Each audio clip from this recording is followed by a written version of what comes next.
Wie der Caroline Levitt sich fürs Interview hockt hat. Hat sie mit ihrer Debatte gerechnet? Was sie aber nicht erwartet hat, ist ein Moment wo so explosiv war, dass über Nacht ein von den bekanntesten TV-Moderatoren hat schöne zusammenbrechen. Es ist live passiert, nicht in ihre vorab aufgenommene Segment, wo Produzentin hat schöne eingriffen. Sache ausschneiden oder Decke glätte. Nein, das ist roh gsi. Unfiltert und in Echtzeit passiert. Die Caroline Levitt ist eingeladen worden fürs Morning Kurrent. Ein politisches Talkshow, wo bekannt ist für ihre scharfen Debatten. Und noch schärfere Moderator. Dr. Markhüber von IR. Dr. erfahrene Journalist Paul Dunning. Hat sich einen Namen gemacht mit Knopfdrucken. Seine Interviews sind aggressiv gsi. Seine Art gnadenlos. Er ist nicht nur da zum Moderieren. Er hat gewöhne well. Und heute ist seine Gegnerschaft jung. Aufsteigend konservatives Gesicht gsi, wo sich nicht hat bücken lassen. Doktor Anfang von Doktor Sendung ist vorhersehbar gsi. Dr. Paul hat die Caroline in Doktor echt drängt. Sie zu ihrer Meinung über Medienparteilichkeit gefragt. Und sie davon beschuldigt.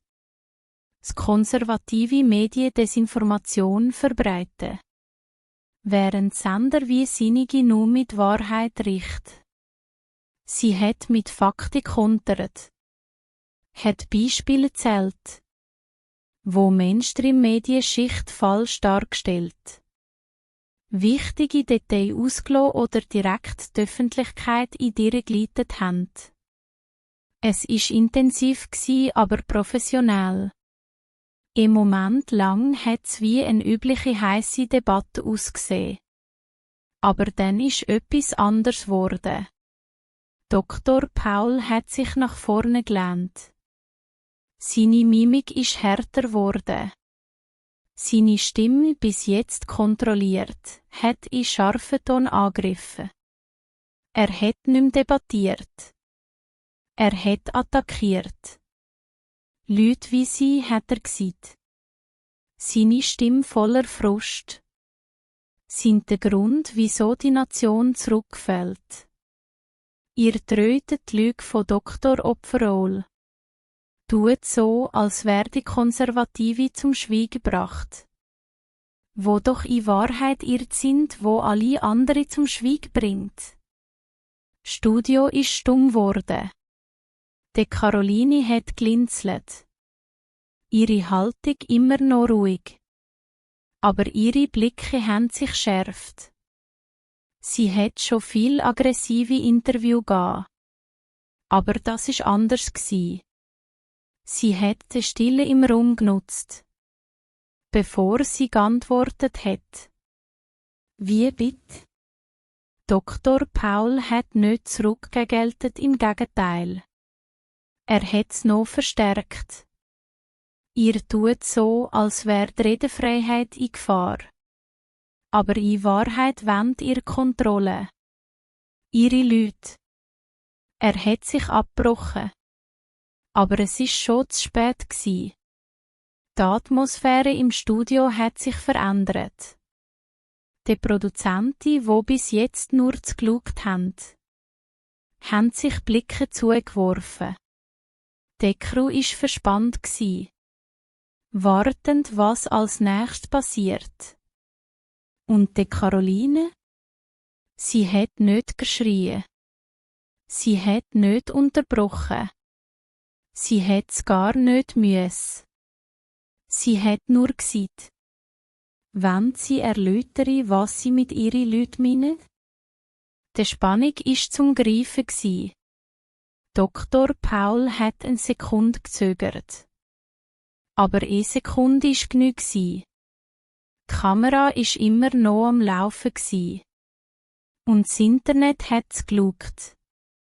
Dr. Paul Dannig war kein Mann, der sich einfach so zurückgibt. Seine ganze Karriere hat sich darum gedreht, den Gespräch zu kontrollieren und es genau dort zu führen, wo er will. Aber heute hat er die Kontrolle verloren. Die Worte ihrer Leute haben das Echo gegeben. Es ist nicht nur mehr ein falscher Ausdruck gsi. Es ist die Bedeutung hinter dem Wort gsi. So ein Satz ist nicht einfach in die Luft schlepfen. Er wird dissektiert, drehen, ummeckert und es 1000-mal wiederholen. Und die Caroline hat's gewusst. Sie hat sich zurückgelehnt, ihre Hände verschränkt, ihm die Möglichkeit gegeben, um sich korrigieren oder nachzusinken. Dr. Paul hat scharf eingeschnauft. Ich han de Konservative gemeint, hat er schnell gesagt. Leute wie du, wo in Aufregungsagenda vorwärts treiben statt wirkliche Fortschritt.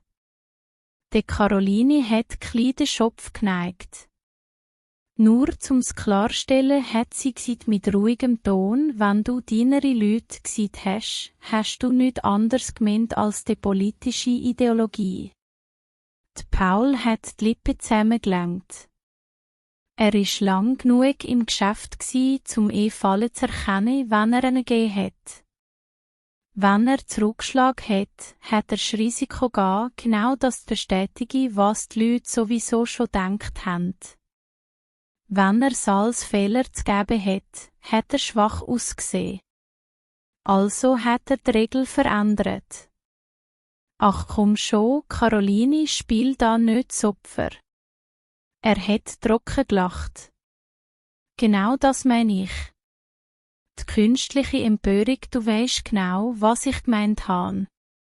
Aber statt mit eigentlichen Argumenten zumeg, verdrehst lieber meine Worte und machst es zu deinem Thema. Die Caroline hat keine Mucke gemacht. Sie hat ihm keine Chance gegeben, die Richtung zu ändern. Ich muss gar nichts verdrehen, Paul. Deine Worte reden für sich. Ein Zucken ist über seine Gesicht gelaufen, Irritation, vielleicht sogar Hauch von Reue. Aber er ist jetzt tief drinne. Er hat nicht mehr zurück, hat schon schöne. Also hat er fatalen Fehler gemacht. Weisst was? Vielleicht, wenn die Konservative weniger Zeit dafür würden ausbegeben, Opfer zu spielen und mehr Zeit dafür würden nehmen, wirklich etwas zu der Gesellschaft beizutragen, dann müssen wir die Diskussionen gar nicht haben. Da ist es eine pauschale Aussage mit Arroganz, live im TV. Die Stille nachher ist bedrückend nicht nur im Studio, sondern auch für die, wo am anderen Ende vom Bildschirm gesessen sind, heute aus bald Millionen. Sogar Paul hat's gemerkt im Moment, wo es uns am Müll aus ist. Seine Lippen haben sich ein bisschen geöffnet, wie wenn er das Wort noch hätte schön entschärfen, aber es ist zu spät gsi. Die Caroline hat das Wort im Moment im Raum hängen, bevor sie geantwortet hat. Sagst, die Konservative würden nicht zur Gesellschaft beitragen, Paul. Er hat Schurz ausgeatmet und die Schultern zurückgerollt. Ich sage, das ständige Schnurren über Cancelkultur ist aufregend. Die Caroline hat langsam genickt, ihre Gesichtszüge haben nichts verraten. Aber ihre Stille hat alles gesagt. Der Schaden ist angerichtet worden. Und in wenigen Minuten wird der Clip im Internet explodieren. Es hat nicht lang gedauert. Gerade wo das Sendungssegment fertig war, sind die ersten Clips auf Social Media gsi. In 15 Sekunden Schnipsel von Paul Dannig seine Worte hat sich wie es für verbreitet. Kein Kontext, kein Vorspann, nur der einzige Satz. In weniger als eine Stunde ist der Hashtag am Trenden gsi. Route 4 Paul Dannig ist aufgekommen. Route Media Bias exposed. Rote Caroline was reit. Einige haben's direkt genommen und Paul für seine Respektlosigkeit fertig gemacht. Andere haben versucht, ihn zu verteidigen mit Begründung, es sei ein Missverständnis. Aber der ganze Clip hat ihm nicht geholfen, im Gegenteil, es hat alles noch schlimmer gemacht. Politkommentatoren von beiden Seiten haben sich darauf gestürzt. Einige haben ihn direkt verurteilt. Andere haben probiert, es so zu drehen, dass es nur noch ein Beispiel für selektive Empörung ist. Aber egal, was die Meinung war, es ist klar, die Leute haben das CG. Und dann haben die Sponsoren eingegriffen. Bei Mittag haben 3 von den grössten Werbepartner von The Morning Courant ihre Partnerschaft ausgesetzt. Sie haben sorgfältig wortbedeutende Statements herausgegeben, dass sie ihre Verpflichtungen gegenüber dem Sender überprüfen. Bei Obi haben 5 weitere Sponsoren nachgezogen. Es war der Margenkontrollmodus auf dem höchsten Level gewesen. Die Paul hat für seine Seite zuerst still geblieben, zumindest vorläufig. Aber die Sender, sie haben in Krise gehen. Und die Caroline? Sie hat kein Wort müssen sagen. Sie hat einfach den Clip retweetet mit nichts anderem als einem Emoji. Aber der Sturm war noch lange nicht Werbung gewesen. Weil jetzt hat der Sender eine Entscheidung müssen treffen. In der Zentrale von NBS News, die Sender hinter das Morning Courant, ist der Krisenmodus auf dem Maximum gewesen.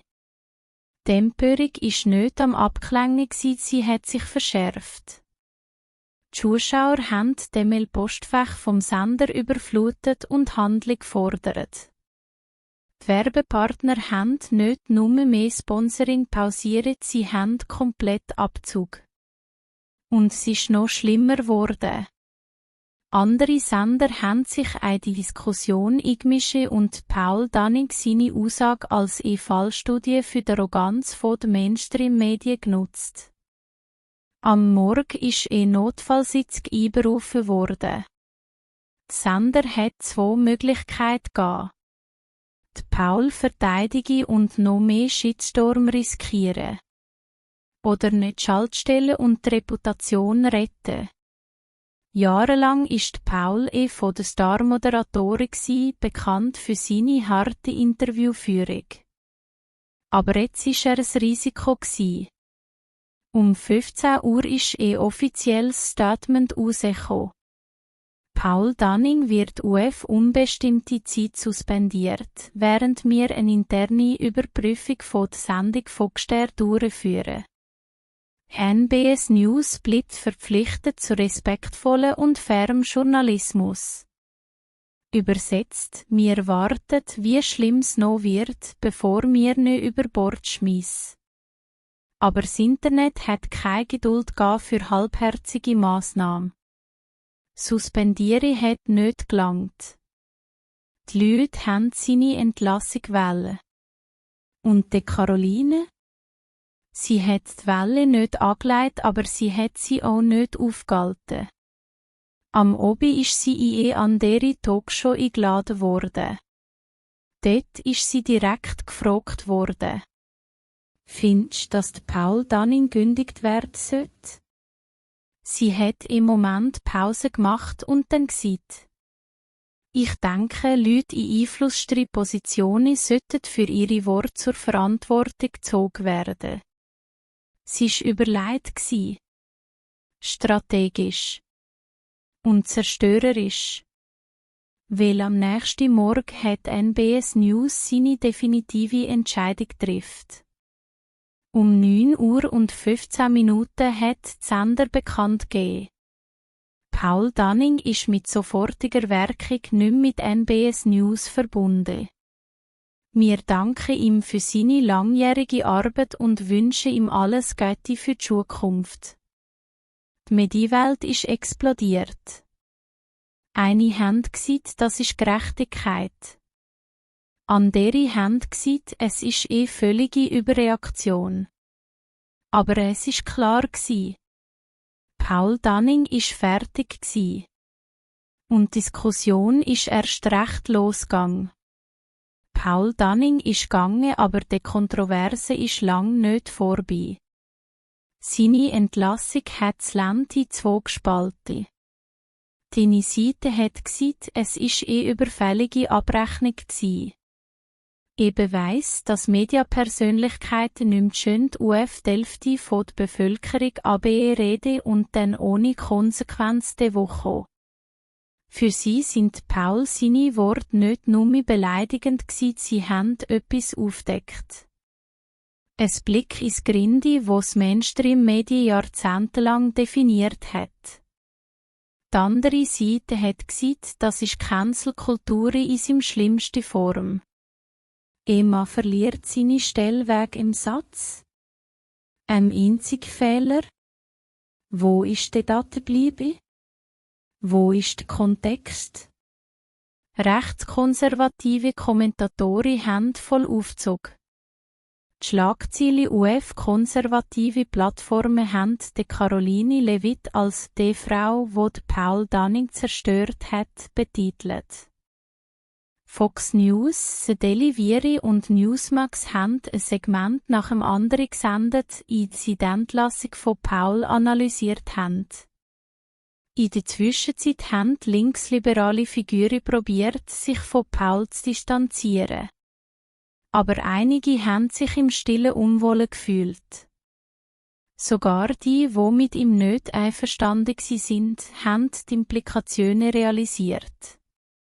Weil wenn ein Journalist mit jahrzehntelanger Erfahrung über Nacht gekündigt werden, wer ist der Nächste? Und dann hat Paul seine Stille durchgebrochen. Spät am Abend hat er eine voraufgenommene Videobotschaft auf Social Media geladen. Seine Gesicht ist erschöpft gsi. Seine Stimme ist ruhig, aber bestimmt gsi. Ich bin gekündigt worden, weil ich die Wahrheit gesagt habe. Die Medien wollen keine Wahrheit. Sie wollen Gehorsam. Wenn du US-Terie tanzest, bist du Nächste. Wenn du das Narrativ hinterfragst, wird sie dich auslöschen. Es geht nicht nur um mich, es geht um uns alle. Das Video hat in wenigen Stunden Millionen Views gesammelt. Seine Unterstützer haben zu Boykotten gegen NBS News aufgerufen. Seine Kritiker haben Tag gehalten. Für sie ist das keine grosse Verschwörung gewesen. Paul hat die Grenze überschritten und jetzt muss er die Konsequenzen tragen. Und die Caroline? Sie ist ruhig geblieben. Sie hat nicht geschmockt, nicht UFD-Daten eingeschaltet. Sie hat die Welt für sich schwätzen lassen. Aber das ist schon lange nicht mehr nur in Diskussion über die Paul gsi. Es ist zu ihrer Debatte über die Zukunft der Medien geworden. Der Staub hat sich gesetzt, aber die Frage, die Entlassung von Paul aufgerufen hat, sind geblieben. In den folgenden Tagen haben alle grosse Medienplattformen Analyseartikel und Dokrunde darüber geführt. Ist das Gerechtigkeit oder Zensur? Eine haben es als längst fällige Verantwortung übernehmen.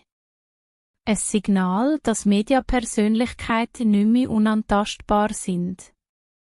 Für sie ist das keine Frage von Redefreiheit gsi, sondern von Professionalität. Worte haben Gewicht. Wenn ein Journalist eine Grenze überschritt, hat es Konsequenzen. So einfach ist das. Andere sind weniger sicher gsi. Sie haben davor gewarnt, dass das Problem nicht Paul seine Kündigung ist, sondern was das für die Zukunft bedeutet. Strafen wir Leute für ihre Fehler? Oder löscht wir sie aus, nur weil sie die falsche Meinung haben? Die Debatte hat sich weiter ausbreitet weit über Paul und Caroline Jus. Es ist um die Macht von viralen Empörung gegangen. Um die Rolle von Social Media in der gesellschaftlichen Realitätsbildung. Um den zerbrechlichen Zustand vom öffentlichen Diskurs. Und Paul? Er ist Jus, aber er ist nicht fertig. In weniger als einem Monat hat er seine eigene unabhängige Show auf YouTube gestartet. Er hat sich als Wahrheitsverkünder inszeniert, wo vom Establishment zum Schweigen gebrungen worden ist. Seine Zuschauerbasis grösser als je zuvor. Und die Caroline? Sie ist weitergezogen. Aber sie wird für immer mit dem Moment verbunden bleiben. Sie hat nicht nur ein Talkshow-Duell gewonnen. Sie hat das Spiel verändert. Also, was bedeutet das für uns? Ist da Gerechtigkeit oder eine gefährliche Präzedenz? Hat die Entlassung von Paul Verantwortung wiederhergestellt? Oder hat es Beweise, dass die Medien von öffentlichem Druck gesteuert werden? Und vor allem, wer entscheidet, was die Grenze ist? Eins ist sicher. Das ist nicht das letzte Mal, dass so etwas passiert. Und wenn's wieder passiert? Auf welcher Seite stehst du? Schreib deine Meinung in die Comments. Vergiss nicht zu abonnieren für mehr Schichten, die dich zum Nachdenken bringen.